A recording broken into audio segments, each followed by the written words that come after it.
dijo el presidente López Obrador, voy a ser garante de las elecciones. Y contestó el presidente del INE. El INE es el que garantiza.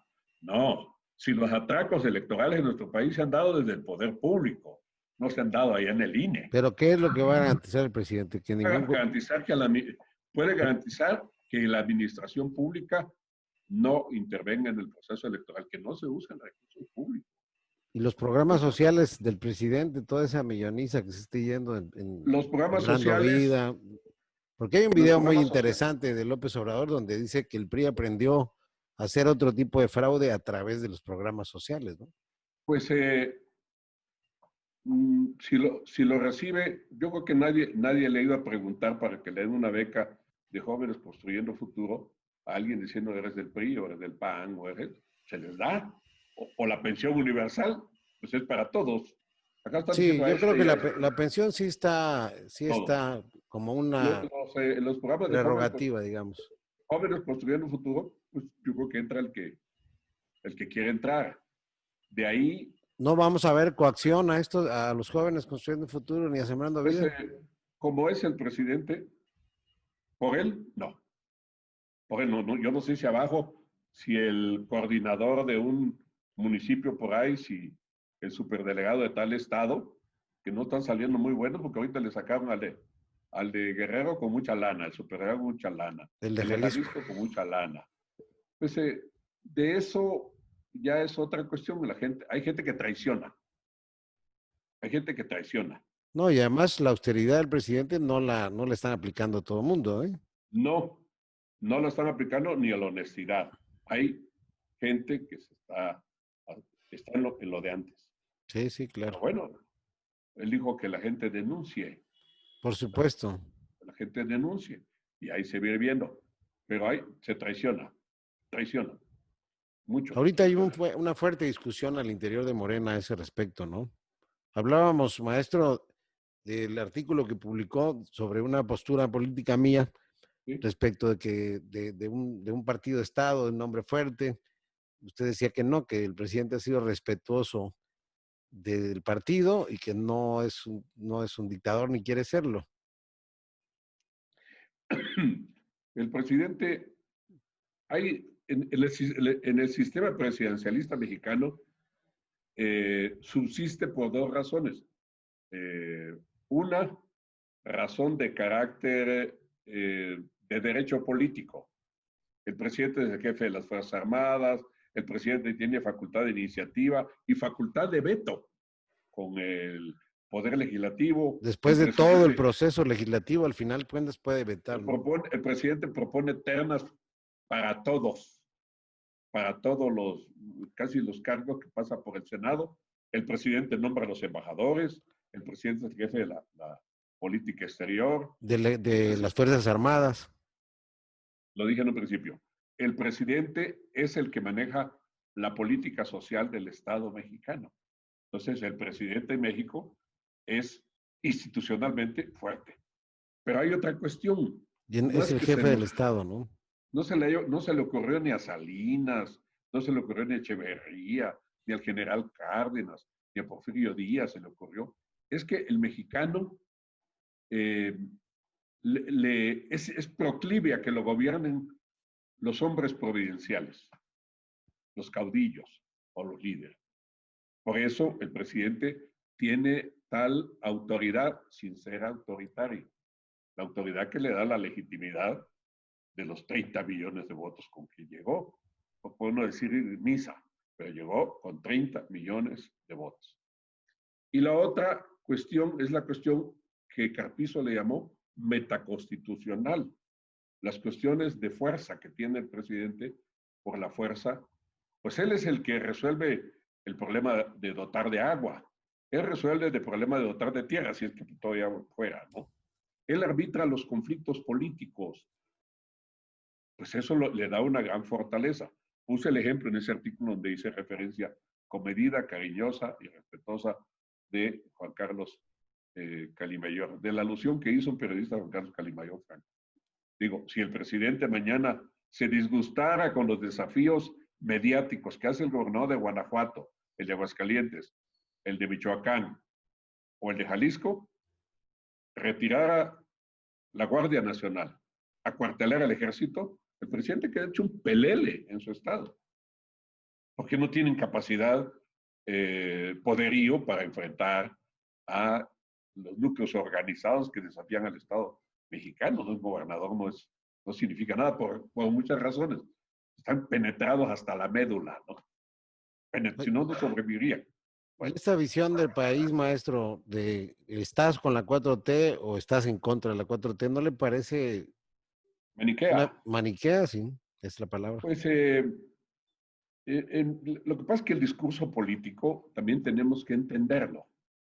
Es decir, el presidente no ejerce las facultades metaconstitucionales. Él no ha llamado a los diputados, le ha dicho, a ver, o a un senador presenta una denuncia de juicio político, que lo haría muchos, ¿no? Contra tal gobernador porque me faltó el respeto, ¿no? Los gobernadores le contradicen, Porfirio le contradice cada rato que es diputado.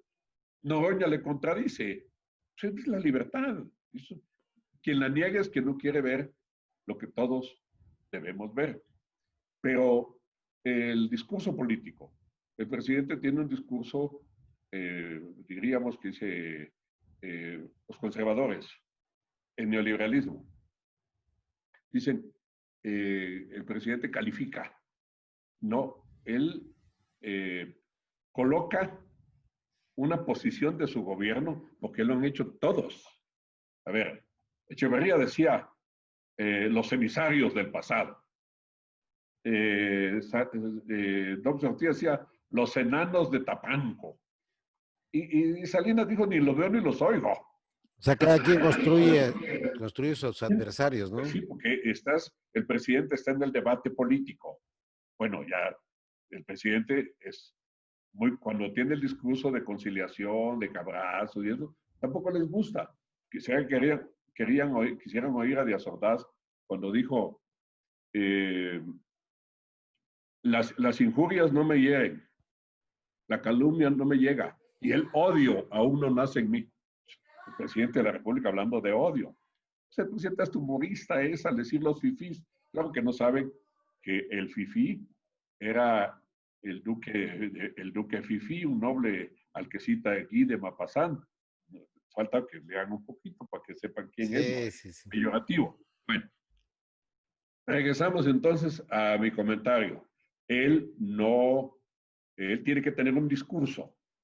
¿Por qué? Porque él decidió dejar a los medios de comunicación libres, abiertos. ¿Acaso alguna vez en la historia de México, política de México, o al menos de la contemporánea, un presidente de la República había transparentado el gasto de medios de comunicación? Son 10,000 millones de pesos que están en el presupuesto y lo redujeron a 6. Y de esos, el que cobra ahí, que cobra hasta la Reforma, cobra en Universal, tienen sus inserciones. ¿Cobra Reforma? Sí, claro. Está la plana, proceso. Está la plana, no creo que la regale. El hecho de que el presidente increpe, califique, adjetive a los medios que lo critican, incluso a los que tradicionalmente han sido de izquierda o de centro izquierda, Proceso, La Jornada, cuando no le gusta algo al presidente, él alega que como presidente tiene ese derecho a replicar, pero no daña esto la investidura presidencial. ¿No debería el presidente estar por encima de eso? Son dos hipótesis. Dos hipótesis. Hace un tiempo estaba yo platicando con Carlos Salomón Cámara, que fue director de comunicación social del presidente. Empezó a decirme que estaba fallando la comunicación. Le digo, tú quieres a la antigua, ¿no? Que te den una bolsa de dinero y los chayotees a todos, ¿no? Señor, los medios, en este gobierno es transparente. Ahora, pudiéramos pensar que demerita la imagen presidencial que el presidente diga, a ver, pongan el Reforma ahí. Pero son dos cuestiones. O yo replico o yo me desgasto ante la opinión pública Porque el que calla otorga.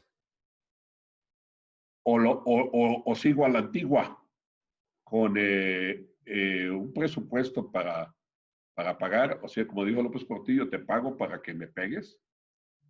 y por arriba y por abajo de la mesa. Ahí va a aparecer en lo de Pemex, seguramente aparezca.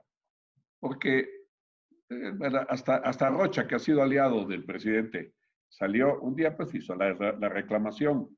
¿Por qué? Porque crea una empresa de comunicación, de manejo de imagen, y con eso cobraba presidencia, ¿no? Sí, eso lo Yo no hicieron, recibo, yo facturo, yo vendo. eso lo hicieron muchos periodistas, ¿no? Eso se hizo. ¿Y es Pues, lícito, es legítimo que la prensa pretenda obtener recursos a través de eso? es ilegítimo. Sí es legal la parte de que hay un presupuesto para la comunicación, porque yo voy a informarte. Y ahora yo lo que veo, maestro, es el predominio de una corriente muy radical en Morena, que se está queriendo imponer, ¿no? Y que no es el pensamiento de todos los morenistas, ¿no? Yo no veo en muchas gentes, para no ir muy lejos aquí en Chiapas, que estén replicando el modo de ser, aunque se dice que el gobernador sí le gusta, imita, pero no le sale en todo caso, pero no veo ese comportamiento en mucha gente. Yo los conozco de muchos años, ¿no? Carlos mismo, y otros que ahora son morenistas, no los veo en esa posición radical que está provocando mucha irritación y mucho confrontamiento en los medios, ¿no? Vamos en un orden, sí, en un orden. Es decir, lo primero, los intelectuales orgánicos son cuando el Estado necesita orgánicos. El ¿Qué gobierno es de un los, intelectual orgánico bueno, para el que nuestro está al auditorio? servicio, el que tiene un pacto con el poder y aunque piense de manera distinta, pues eh, no se confronta con el poder. Es decir, No lo cuestionan. pues, hace como con lo que suena, mira. Cuando yo empecé a tener los primeros contactos con la lucha política en nuestro país en la Universidad Nacional, en aquellos días de los 70 que había oposición en la universidad, llegó Leopoldo Ayala, un poeta, y dijo, hay una clasificación entre los intelectuales, los que tienen madre y los que han perdido ese ser querido, o los que no tuvieron ese ser querido.